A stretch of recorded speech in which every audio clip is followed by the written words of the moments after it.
Magandang umaga mga partner. Panahon lang naman ang tagkabute. Ay ako'y maagang nagising sa kulog.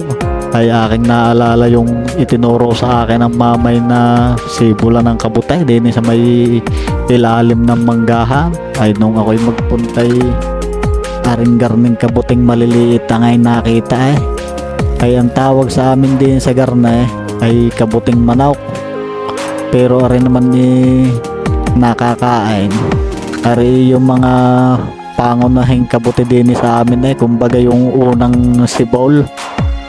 Pero yung meron ding isang klase pa nakabuti yung kabuting landasan. Ko ay pagka sa amin ni gayang tag sibol ng kabuti ayan paagahan. Minsan madaling araw pala ang mga alas 4 ay may naghahanap na yan, naka flashlight sa mga ilalim ng kawayanan, sa ilalim ng manggahan.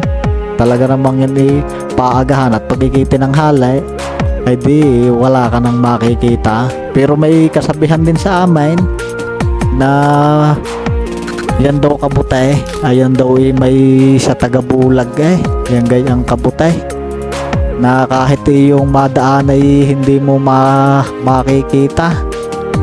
Ay minsan nga ako'y nakakita ng ganyan napag-apakan na. Ay siguro yung napauna sa akin ay siguro ngay hindi nakita. Pero yung kabuti kong nabunot na yan ay siguro naman may isang hawong din. Baka panlahok lang sa mais.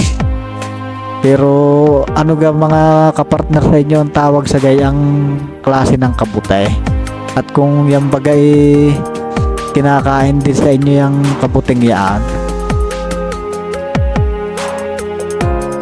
At saka kayo huwag kayo basta-basta bubunot ng gayang kabutay kung hindi nyo kilala at baka kayo'y malasawn. Ay mayroong isang kabuti talaga na susunod pang sisibulde yan, yung maramihan. Ang tawag sa amin doon mamarang. Kung yun sumibawl ay talaga namang pag ikinakatsamba na sibula naon ay talaga namang daan kung yun sumibawl.